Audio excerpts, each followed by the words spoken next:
हम महाकवि कालिदास विरचित रघुवंश महाकाव्य के प्रथम सर्ग का अध्ययन कर रहे हैं, जिसके अंतर्गत अभी तक 40 श्लोकों का अध्ययन कर चुके हैं।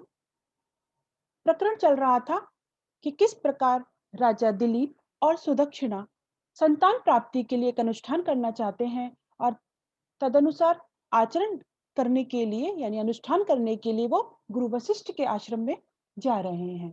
तो अपने राजमहल से गुरु वशिष्ठ के आश्रम तक जाने के जो मार्ग का वर्णन है, वो प्रकरण चल रहा था, जिसके अंतर्गत हम देख रहे थे कि दोनों राजा दिलीप और सुदक्षिणा बहुत कम सेवकों के साथ में गुरु वशिष्ठ के आश्रम की ओर जा रहे हैं।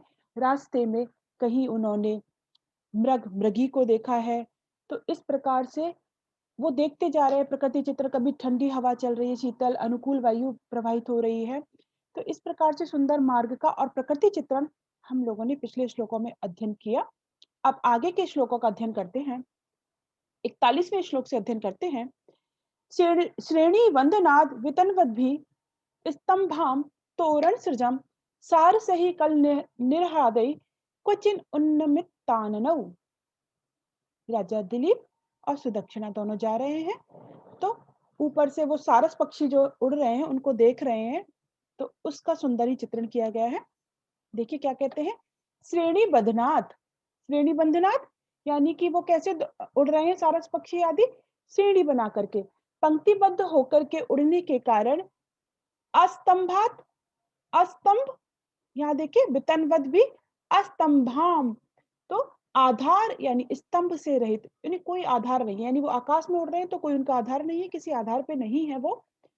तोरण सृजम, मानो उन्होंने क्या कर दिया है, तोरण द्वार या बहिर्द्वार पे जो माला लगाते हैं, तोरण हम लोग लगाते हैं अपने मुख्य द्वार की शोभा के लिए, उस प्रकार की माला को वितनवत भी माने बनाते हुए श्रेणी बनकर श्रेणी बना करके सारे सारस पक्षी एक पंक्ति में उड़ते देखा होगा हम लोगों ने, आकाश में देखते हैं कभी पक्षी जो है बड़े पंक्तिबद्ध होकर के उड़ते हैं। इतना सुंदर उनकी इतनी पंक्ति होती है जिसको देख करके कि मनुष्य भी कई बार ऐसी पंक्ति बनाते हैं कि जिसमें थोड़ा टेढ़ा होता है, कोई इधर होता है, लेकिन बहुत ही सुंदर पंक्ति। और वो आकाश में उड़ रहे हैं, उन्होंने एक पंक्ति बनाई हुई है और आधार से रही थे क्योंकि आकाश में है, तो उन्होंने एक तोरण के समान बहिर्द्वार पे जो हम तोरण लगाते हैं उसके समान उन्होंने पंक्ति को बनाते हुए ऐसे सारस पक्षियों को।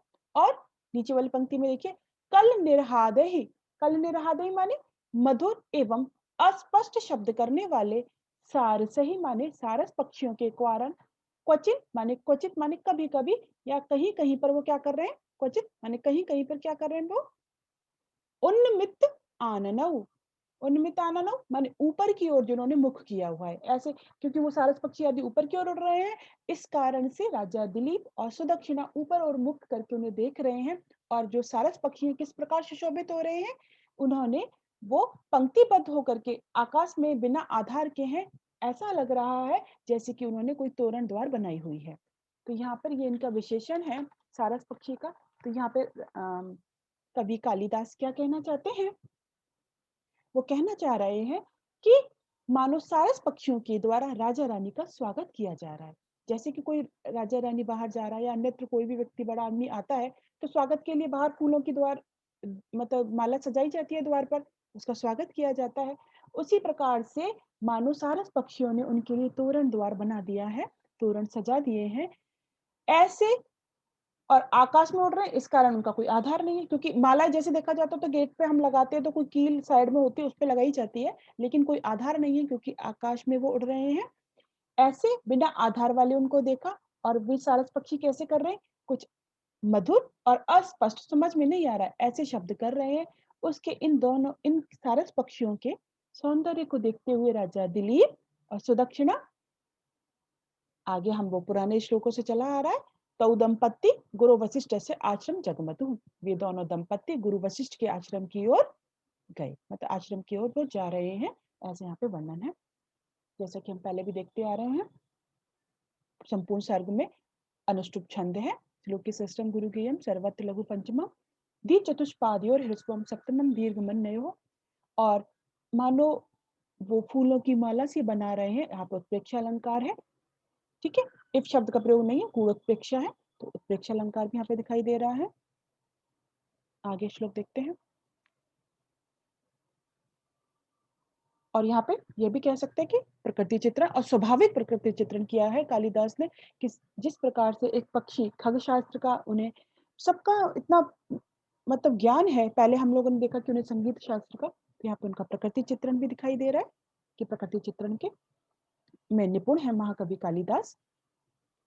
यदि प्रकृति चित्रण आता है रघुवंश महाकाव्य के प्रथम सर्ग में, तो ये सारे श्लोक उद्धृत किए जा सकते हैं। अगला श्लोक, पवनस्यानुकूलत्वात् प्रार्थना सिद्धि संचिनः रजोभिस्तुर्गोत्कीर्णैः रसपृष्टालकवेष्टनः। अब यहाँ पे अगला श्लोक देखिए, पवनस्य अनुकूलत्वात् प्रार्थना सिद्धि संचिनः। प्रार्थना सिद्धि संचिनः, इस पद का अर्थ है जो उनका जो मनोरथ था। मनोरथ क्या था कि वो संतान प्राप्ति करना चाहते हैं।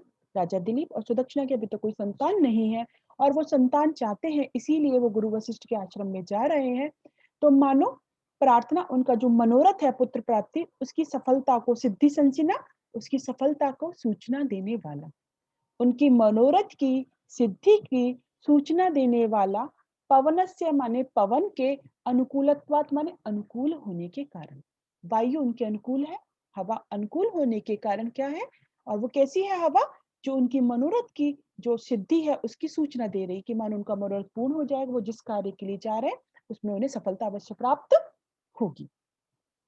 ऐसे पवन के अनुकूल होने के कारण, जो मनोरथ की सिद्धि की सूचना देने वाले पवन के अनुकूल होने के कारण, और कैसे है, रजो भी माने रज, तुर्गोत्कीर्ण ही, तुरग माने घोड़ों से, उत्कीर्ण ही माने उड़ाई गई, रजो भी माने धूलों के द्वारा। जो घोड़े चल रहे हैं तेज तेज, रथ चल रहा है तो धूल उड़ती है, तो घोड़ों के द्वारा उड़ाई गई धूल से वो कैसे हैं, अस्पृष्ट माने स्पर्श नहीं किया है किसको, अलक वेष्टनहु माने उनके बालों तथा पगड़ी को जिसने स्पर्श नहीं किया है, ऐसी वे राजा दिलीप और सुदक्षिणा गुरु वशिष्ठ से आश्रमम जगमतु, गुरु वशिष्ठ के आश्रम की ओर गए। तो यहाँ पे कहना चाह रहा है कि जो अनुकूल वायु प्रवाहित हो रही थी उससे ऐसा सूचना मिल रही थी उनके मनोरथ की पूर्ति होने वाली है, और जो घोड़ों के द्वारा, अब वायु अनुकूल थी तो उनके घोड़ों के द्वारा जो धूल उड़ाई जा रही थी तो वो उनके बालों तक और उनके मतलब मुकुट आदि तक नहीं पहुंच रही थी। ये बात यहाँ पे कह रहे हैं। तो राजा दिलीप और रानी सुदक्षिणा के पुत्र मनोरथ की सिद्धि होने वाली है। तो ये सामुद्रिक शास्त्र होता है, इससे हमें ये पता चलता है कालिदास को इसका भी बहुत अधिक ज्ञान था।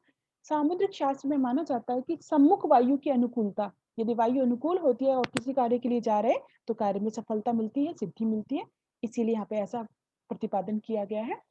और अनुकूल वायु के कारण ही घोड़ों के द्वारा जो उड़ाई गई धूलि थी वो राजा और रानी के केशों में और राजा के मुकुट का स्पर्श नहीं कर पा रही थी।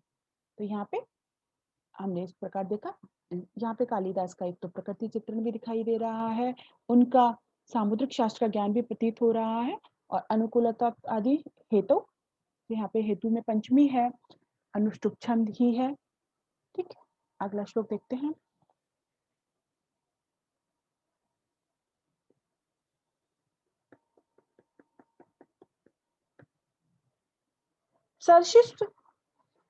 सर्षिषु अरविंदानां वीति विक्षोभ शीतलम आमोद मुपजिघ्रन्तौ स्वनिश्वासानुकारिणम। अब यहाँ पे क्या कहना चाह रहे हैं कि सरोवर में चूंकि और जा रहे हैं, रास्ते में सरोवर भी पड़ रहे हैं, उनमें कमल भी खिल रहे हैं, उनकी सुगंध आ रही है, तो उसका वर्णन करते हुए यहाँ पे कहा जा रहा है सरसिषु, यहाँ पे जो संधि हुई है तो अलग कर देंगे, सरसिषु अरविंदा नाम। तो सरसिषु माने सरोवर में, वीची विक्षोभ शीतलम, वीची विक्षोभ शीतलम, लहरों के संचालन से, लहरों के विक्षोभ के कारण जो ठंडा है, शीतल है ऐसे। और स्वनिश्वासानुकारिणाम, अपनी विश्वास का, अपनी सांस का अनुकरण करने वाले, अरविंदानाम माने कमलों की, आमोदम माने सुगंधि को, उपजिघ्रंतों माने सूंघते हुए। ये दोनों जा रहे हैं, रास्ते में सरोवर है जिनमें कमल खिले हुए, और कमल से जो सुगंध आ रही है मानो वो राजा रानी के श्वास का अनुकरण कर रही है, उनसे मिलती जुलती है। कैसे कि यानी उनके श्वास में भी उसी प्रकार की कमल की सुगंध आती है। तो सरोवर में लहरों के संचालन से शीतल, और अपनी श्वास का अनुकरण करने वाले, निश्वास का अनुकरण करने वाले ऐसे कमलों की सुगंध को सूंघते हुए वे राजा दिलीप और सुदक्षिणा गुरु वशिष्ठ के आश्रम की ओर गए। तऊ दंपति गुरु वशिष्ठ से आश्रम जगमगु, ये हम पूर्व से लेते आ रहे हैं।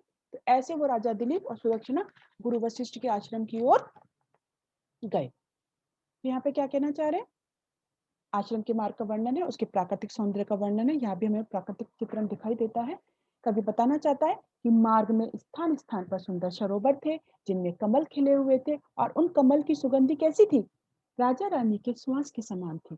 इस प्रकार कमल की सुगंधी को सूंघते हुए वे दोनों उनके जाने का वर्णन यहाँ पे किया गया है। तो इस प्रकार से यहाँ पे अनुष्टुप छंद है और प्रकृति चित्रण आदि। अगला देखते हैं। ग्रामेष्वात्म विशिष्टेषु यूप चिन्हेषु यज्वनाम अमोघा प्रतिगृह्णन्ता भर्ग्यानुपदमाशिषः।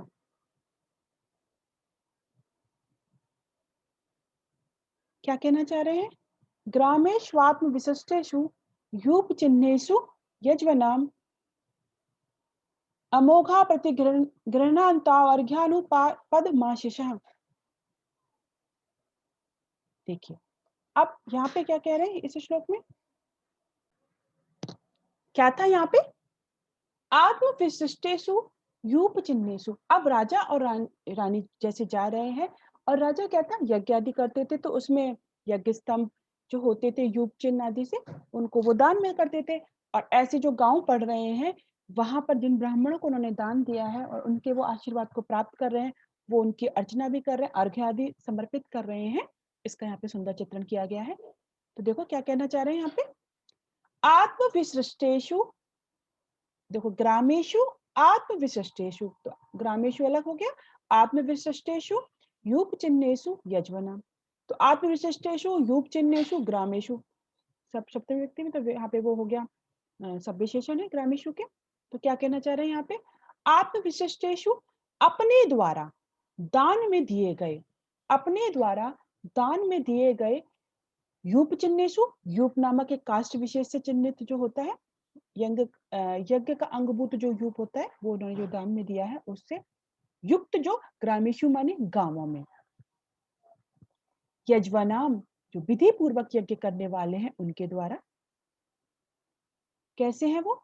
अर्घ्यानुपदम, अमोघा प्रतिगृह्णांता अर्घ्यानुपदम। अर्घ्यानुपदम यहाँ पे यजवनाम के बाद में अर्घ्यानुपदम, फिर अमोघः आशीषः प्रतिगृह्णन्तौ तौ दंपति गुरु वशिष्ठस्य आश्रमं जग्मतु। अर्घ्यानुपदम, अर्घ्यानुपदम अर्घ्य के पश्चात, अनुपदम माने पश्चात। उन जैसे कि जिन्होंने जिन ग्रामों में उन्होंने पहले दारू विशेष जो दिया था यज्ञ का स्तंभ आदि, ऐसे याज्ञिकों के द्वारा, ऐसे ब्राह्मणों के द्वारा जो विधि पूर्वक यज्ञ आदि करते थे, उनके द्वारा उन्होंने अर्घ्य आदि को स्वीकार किया, स्वागत सत्कार आदि उन्होंने किया। तो उसको स्वीकार करने के बाद में मधुपर्क आदि स्वीकार करने के बाद में अमोघा अनिष्फला सफला इति भावा, तुम्हारी जो मनोकामना है वो सफल हो, तुम्हारी इच्छाएं जो है वो पूर्ण हो, इस प्रकार के आशीषः माने आशीर्वाद को ग्रहण करके उन्होंने आशीर्वाद दिया ब्राह्मणों ने, यजमानों ने, कि ऐसा आपका, याज्ञिकों ने उन्हें ये आशीर्वाद दिया कि आपकी ये जो मनोकामना है वो पूर्ण हो। इस प्रकार के आशीर्वाद को प्रतिगृह्णन्तो माने स्वीकार करते हो, आशीर्वाद उनको मिल रहा है, उस आशीर्वाद को स्वीकार करते हुए वे दोनों गुरु वशिष्ठ के आश्रम की ओर जा रहे हैं। इसका चित्रण है यहाँ पे। तो यहाँ पे क्या पता चलता है? प्रस्तुत श्लोक के माध्यम से हम देखते हैं कि कवि ने राजा की यज्ञ के प्रति श्रद्धा, ब्राह्मणों को दिए गए दान, वो भी पता चलता है कि उनकी श्रद्धा थी, ब्राह्मणों को दान दिया था। और एक ये चीज भी यहाँ पे पता चलती है, अमोघा माने अनिष्फला माने सफल ही होंगे यह भाव, यानी कि जो ब्राह्मण थे जिनको दान दिया था, जो थे वो कैसे थे? उनके आशीर्वाद निष्फल नहीं होते थे, उनके आशीर्वाद में शक्ति होती थी, उस शक्ति का यहाँ पे वर्णन किया है। इस प्रकार हम देखते हैं यहाँ पे। तो यहाँ पे जो वर्णन किया है कि दिलीप राजा विधिवत यज्ञ किया करते थे, यज्ञ करने के उपरांत ब्राह्मणों को अनेक गांव भी दान में दिए थे, यूप स्तंभ भी उनमें गड़े हुए थे। तो यूप पद का क्या अर्थ होता है? पशु विशेष को बांधने के लिए एक जो लकड़ी बांधी जाती थी, लकड़ी विशेष, उसे युग कहते थे। और जब राजा उन ग्रामों से निकल रहे थे, जब उनका रथ जा रहा था आश्रम की ओर, तो क्या होता था, उन ग्रामों से जब वो गुजरे, तो यज्ञ करने वाले ब्राह्मणों ने पहले उन्हें अर्घ्य दिया, राजा रानी की पूजा की, सम्मान किया उन्हें, फिर उसके बाद उन्होंने आशीर्वाद दिया कि आपकी मनोरथ पूर्ण होगा, आप जिस मनोरथ से जा रहे हैं आपका मनोरथ सफल होगा। यह भाग यहाँ पे हमें दिखाई देता है। इस प्रकार से यहाँ पे हम लोगों ने देखा अनुष्टुप छंद है, वो तो समझ ही गए हैं। अगला देखते हैं। हयंग वीणा मादाय घोष वृद्धानुपस्थितान नाम ध्येयानि पृच्छन्तौ वन्यानां मार्ग साखिनाम। अब क्या हो रहा है रास्ते में, और अब अभी तक तो उन्होंने जैसे देखा, शुरू में निकले थे तो कुछ पशु पक्षी मृग सारस आदि उनको देखते हुए, हवा, ये सब चीजें। अब कुछ कुछ जो उन्हें व्यक्ति विशेष आदि मिलते जा रहे हैं, जैसे ब्राह्मण आदि मिले। अब कुछ कह रहे हैं कि कुछ वृद्ध गोपाल हैं जो वो कुछ घी आदि उनके लिए लेके आए हैं, और उनसे, और कुछ मार्ग में जो वृक्ष आ रहे हैं उनका नाम पूछते हुए ये दोनों गुरु वशिष्ठ के आश्रम की ओर जा रहे हैं। इसका अत्यंत सुंदर चित्रण करते हुए यहाँ पे कहा गया है, हयंग वीनम आदाय।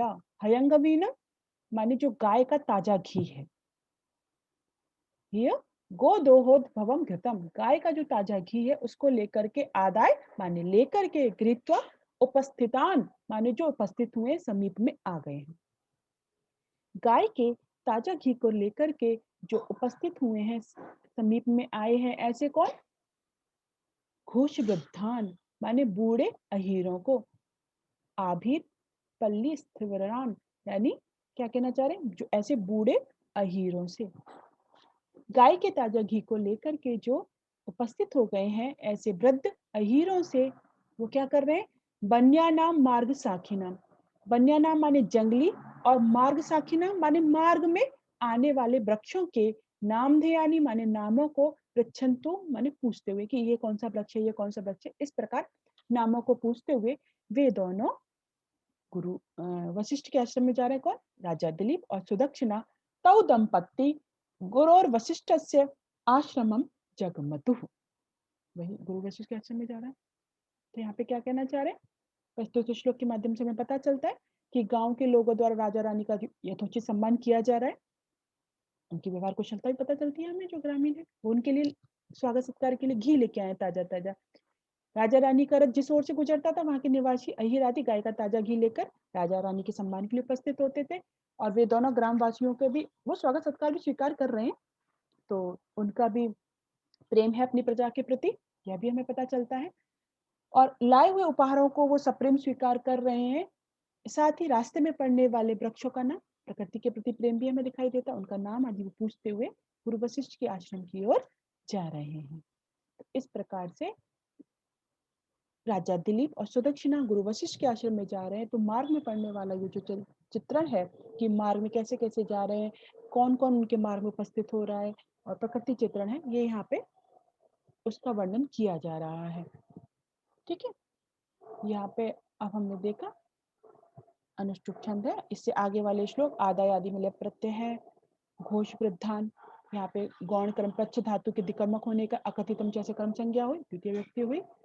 और इसी प्रकार से अब हम आगे के श्लोकों का अध्ययन नेक्स्ट क्लास में करेंगे। आज हम यहीं तक रखते हैं।